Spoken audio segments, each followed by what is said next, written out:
Assalamualaikum warahmatullahi wabarakatuh.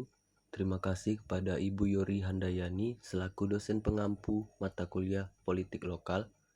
Kami dari kelompok 7 beranggotakan Benedictus Filius, Riko Putra Arifian, Iqbal Naufal Zuriansyah, Nini Sasiti, Anugrah Halilintar, Elisha Putri, dan Syakila Yuda akan mempresentasikan materi terkait problem politik di tingkat lokal. Bab ini akan memaparkan beberapa kasus yang terjadi di daerah-daerah tertentu. Problem-problem politik lokal ini terjadi di beberapa daerah. Tentu saja, daerah-daerah di bawah ini hanyalah contoh yang merepresentasikan problem politik lokal. Daerah-daerah lain tentu mengalami problem yang kurang lebih sama. Penyebutan daerah-daerah di bawah ini berkaitan dengan aktualitas kasus-kasus politik lokal yang muncul. Misalnya, ketika penulis membahas kasus korupsi, maka penulis menyinggung beberapa daerah. Ketika ingin membahas problem lain, maka penulis menghadirkan Aceh dan Papua. Sebab daerah Aceh dan Papua merepresentasikan problem politik lokal berupa munculnya ideologi sektarian yang melahirkan gerakan separatisme dan konflik horizontal. Begitu juga kasus daerah Mesuji dan Bima merepresentasikan problem politik lokal berupa konflik agraria dan sumber daya alam. Pengambilan kasus-kasus yang terjadi di daerah-daerah adalah tuntutan yang mendukung teori. Berikut ulasan singkat tentang problem-problem politik lokal yang ditemukan di beberapa daerah di Indonesia. Perkenalkan, nama saya Riko Putra Arifian akan menyampaikan materi tentang korupsi di berbagai daerah. Korupsi di beberapa daerah. Salah satu dampak negatif yang paling mengerikan dari kebijakan otonomi daerah dan desentralisasi kekuasaan adalah menyebarnya virus-virus korupsi ke berbagai daerah. Peluang dan modus operasi korupsi di daerah akibat otonomi daerah dan desentralisasi berimplikasi pada pergeseran relasi kekuasaan pusat daerah maupun antar lembaga daerah. Beberapa hal krusial yang ditimbulkan kebijakan otonomi daerah dan desentralisasi kekuasaan antara lain terbukanya peluang bagi praktik money politik yang dilakukan kepala daerah untuk memperoleh dan mempertahankan dukungan legislatif, pemanfaatan berbagai sumber pembiayaan oleh anggota legislatif sebagai sarana kepada partai politik serta keinginan memperkaya diri. Peluang korupsi semakin terbuka dengan adanya perbedaan peraturan antara lain yang dikeluarkan pemerintah pusat dan daerah dalam hal minimnya porsi partisipasi dan pengawasan publik. Menurut KPK, korupsi di daerah dilakukan melalui modus sebagai berikut. Pertama, modus DPRD dilakukan dengan cara memperbesar anggaran untuk tunjangan dan fasilitas anggota dewan, menyalurkan dana APBD bagi anggota dewan melalui yayasan fiktif, memanipulasi perjalanan dinas, menerima gratifikasi, dan menerima suap. Kedua, modus pejabat daerah dilakukan dengan cara pengadaan barang dan jasa pemerintah dengan merhab harga dan mengubah spesifikasi barang, penggunaan sisa dana tanpa dipertanggungjawabkan dan tanpa mengikuti prosedur. Menurut Taufik Rinaldi, sejak tahun 2002 telah terjadi gelombang pengungkapan kasus dugaan korupsi DPRD di berbagai daerah.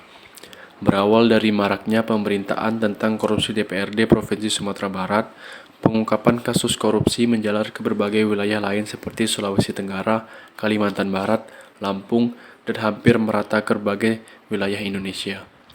Berdasarkan data Kejati, sampai bulan September tahun 2006, terdapat 265 kasus korupsi DPRD dengan jumlah tersangka sebanyak 967 orang anggota DPRD. Kasus tersebut ditangani oleh 29 Kejati.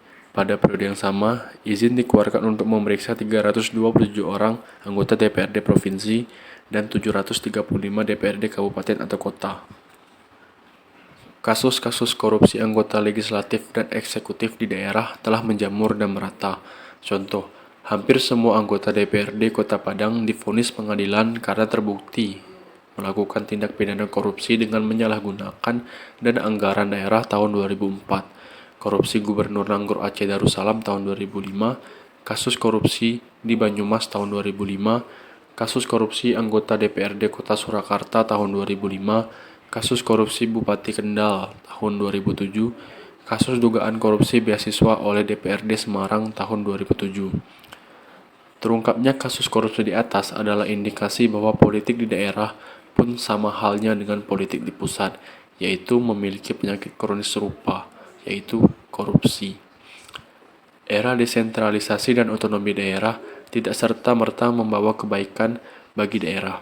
Dalam konteks politik lokal, desentralisasi dan otonomi daerah justru turut menyebabkan kasus korupsi meluas dan semakin tidak terkendali.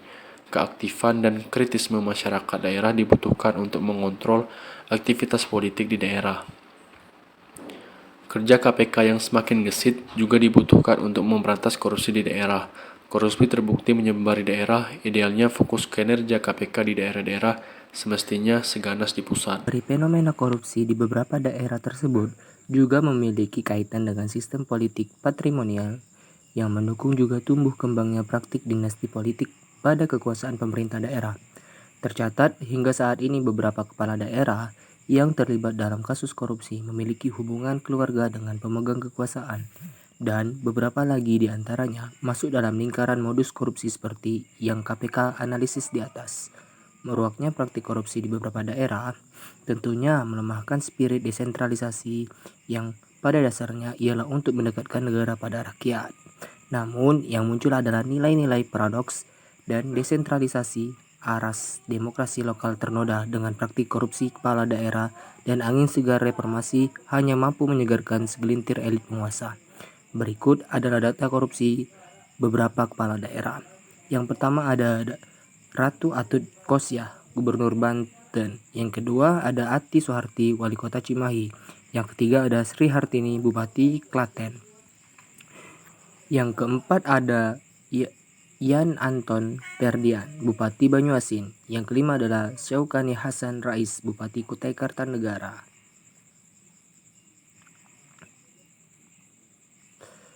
Data tersebut dikutip dari Press Rilis Koalisi Pilkada Bersih 2017 yang kemudian diolah dan dikembangkan dari berbagai sumber dengan metode media review. B. Sektarianisme dan separatisme Aceh. Kasus sektarianisme dan separatisme mengemuka di Aceh, salah satu provinsi yang berkontribusi besar terhadap ekstensi NKRI. Dukungan Aceh kepada Indonesia meliputi dukungan moral maupun material. Dukungan material adalah kesediaan Aceh membeli obligasi yang diterbitkan pemerintah. Sedangkan Indonesia memberi sumbangan uang tunai untuk pembiayaan pemerintahan Indonesia di Yogyakarta serta biaya keperluan diplomasi nasional. Aceh juga menyediakan beberapa logistik seperti bantuan kesehatan dan obat-obatan untuk pejuang bangsa Indonesia, termasuk Jenderal Sudirman, pemimpin perang gerilya dalam kondisi sakit paru-paru. Bukti sumbangan Aceh adalah dijadikannya Aceh sebagai ibu kota negara tahun 1949. Kesediaan bergabung dalam wadah NKRI mendorong Bung Karno menyebut Aceh sebagai daerah modal dalam perjuangan mempertahankan Republik Indonesia. Tetapi, mengapa belakangan Aceh menjadi daerah yang dilanda konflik politik? Salah satu geliat pergolakan politik di bumi Rencong adalah menguatnya sentimen sektarianisme yang memunculkan gerakan separatis. Daud Bereu yang mendukung NKRI berbalik memberontak. Kekecewaan Bereu memuncak pada 1953 saat Soekarno berpidato di Amuntai, Sumatera Selatan. Soekarno menegaskan bahwa Indonesia berdasarkan Pancasila, bukan Islam. Pidato Soekarno membuat para tokoh Aceh yakin bahwa Indonesia memang tidak mempunyai keinginan memberikan kesempatan kepada Aceh untuk melaksanakan syariat Islam. Daud Bereu pun bergabung dengan Gerakan Negara Islam Indonesia atau NII, pimpinan Kartosuwiryo untuk melakukan pemberontakan terhadap pemerintah Indonesia. Pemberontakan Daud Bereu oleh Darmanja Jumala disebut sebagai reaksi rakyat Aceh terhadap politik sentralisasi pemerintah pusat di masa awal Republik berdiri. Pemberontakan Aceh yang berawal dari Daud Bereu berlanjut hingga pemberontakan Hasan Tiro di era Orde Baru. Namun, pemberontakan kedua pimpinan Aceh mulai berbeda kepentingan. Pemberontakan Daud Bereu dimotivasi oleh tuntutan terhadap otonomi dan penetapan syariat Islam, tetapi masih dalam wadah NKRI. Sebaliknya, Pemberontakan Hasan Tiro sejak awal bertujuan membentuk negara Aceh yang merdeka dan terpisah dari NKRI. Aspirasi memisahkan diri dari NKRI yang memotivasi gerakan Hasan Tiro diperkuat munculnya sentimen nasionalisme Aceh terkait konstruksi identitas Aceh yang berdasarkan pada etnik, bahasa, kultur, sejarah, dan geografi. Pemberontakan Hasan Tiro diperkuat dengan deklarasi berdirinya Gerakan Aceh Merdeka atau GAM. Sejak GAM dideklarasikan oleh Hasan Tiro, pemerintah pusat langsung meresponnya dengan tindakan militer atau hard power. Disinilah pemberontakan Aceh yang semula bersemangat agama berkembang ke arah etnisitas dan sentimen ras. Pemberontakan menunjukkan ketidakpuasan daerah terhadap pusat. Ketika pemerintah pusat gagal mengakomodasi kepentingan daerah, pemberontakan di daerah terus berkembang menjadi laten. Konflik pemerintah Indonesia versus GAM diakhiri dengan jalan damai melalui Memorandum of Understanding between Government of the Republic of Indonesia and the Free Aceh Movement, ditandatangani pemerintah Indonesia dan pemimpin GAM di Helsinki. Perjanjian Helsinki berisi kesepakatan antara pemerintah Indonesia dengan GAM yang selama 30 tahun tidak pernah bersepakat apakah Aceh akan merdeka dan membentuk negara sendiri atau menjadi daerah otonom dalam wadah NKRI. Melalui perjanjian Helsinki diputuskan bahwa GAM setuju menangguhkan tuntutan merdekanya dan siap berada di wilayah NKRI, namun diberi otonomi khusus. Berdasarkan MOU Helsinki, Aceh diberi kewenangan mengatur semua sektor publik, kecuali dalam bidang hubungan luar negeri, pertahanan luar, keamanan nasional, moneter, dan fiskal, kekuasaan, kehakiman, dan kebebasan beragama. MOU Helsinki juga memberikan Aceh keistimewaan yang tidak dimiliki oleh daerah lain. Aceh diperkenankan memberlakukan kanun atau tata peraturan daerah yang diperbaharui dengan mempertimbangkan sejarah dan adat istiadat rakyat Aceh, serta mempertimbangkan kebutuhan terkini. Otonomi khusus yang diberikan ke Aceh juga menyangkut pengelolaan sumber daya alam. Berdasarkan otonomi khusus, Aceh memiliki kewenangan atas sumber daya alam di laut teritorial sekitar Aceh dan berhak menguasai 70% hasil semua cadangan yang ada di dalam sumber daya alam. Namun, pasca persetujuan Helsinki, potensi konflik di Aceh masih mengancam. Konsekuensi otonomi khusus di Aceh adalah kebebasan mempunyai partai politik sendiri.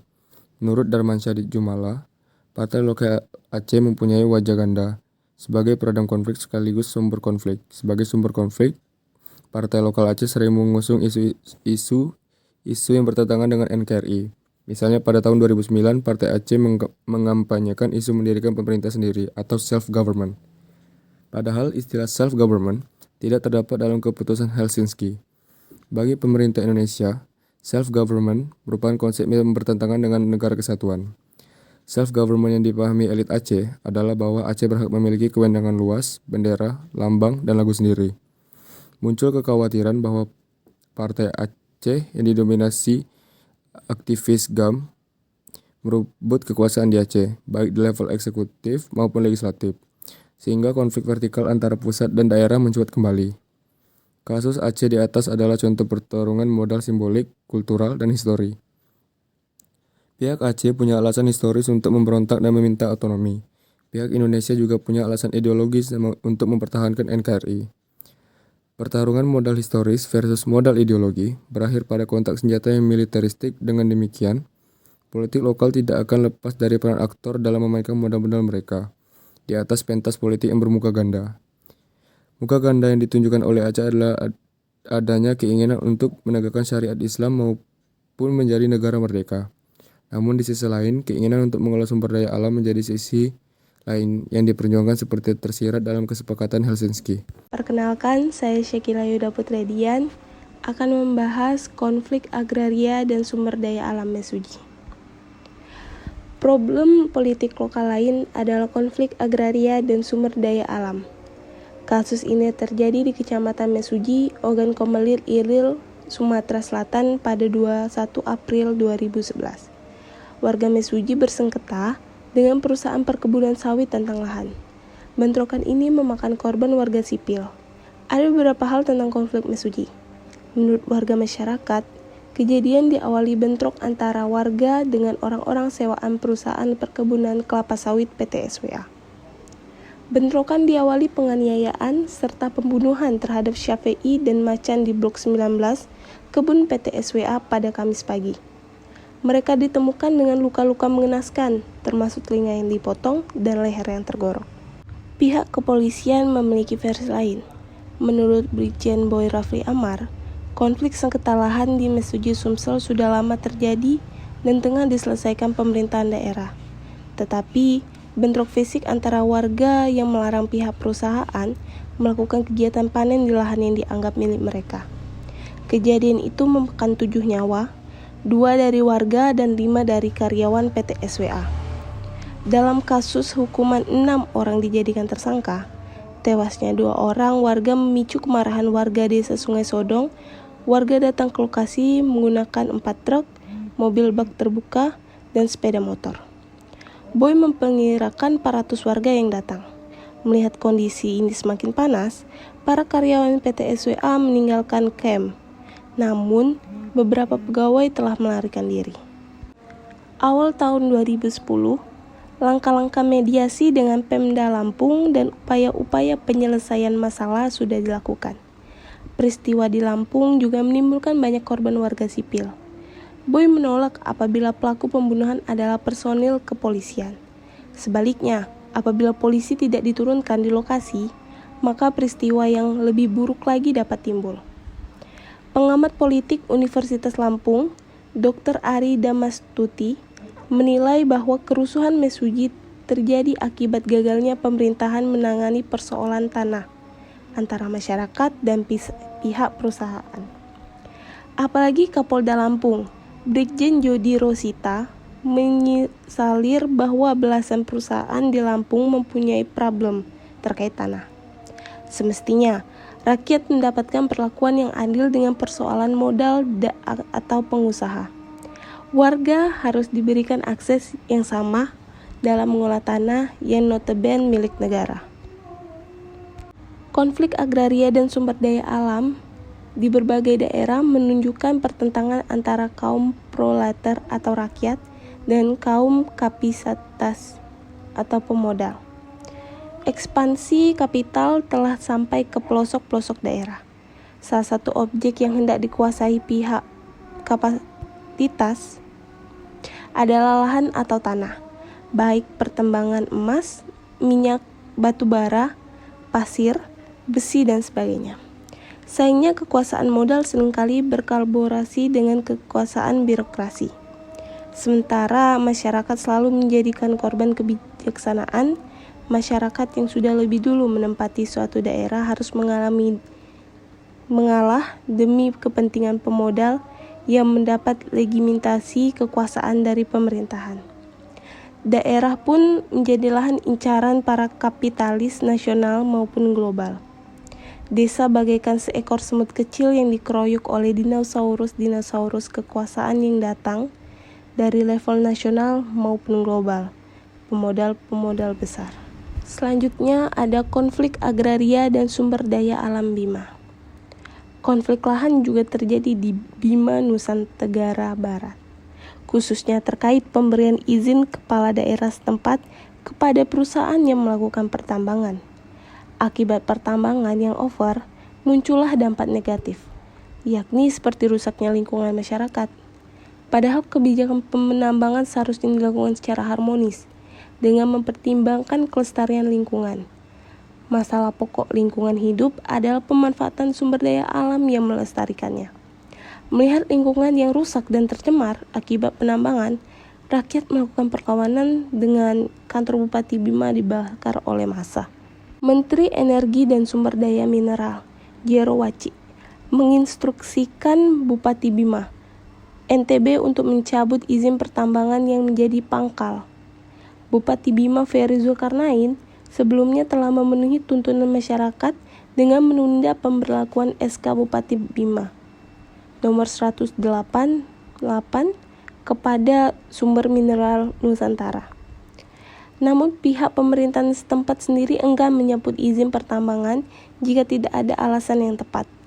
Pernyataan pemerintahan ini adalah wujud kekurangan pahaman pemerintahan daerah terhadap pelaksanaan kegiatan pertambangan dalam era otonomi daerah. Menurut Wallace dan Allison, konflik semacam ini memiliki 3 asumsi utama yang saling berhubungan. Pertama, Manusia memiliki kepentingan-kepentingan yang asasi dan mereka berusaha untuk merealisasikan kepentingan-kepentingan itu. Kedua, power.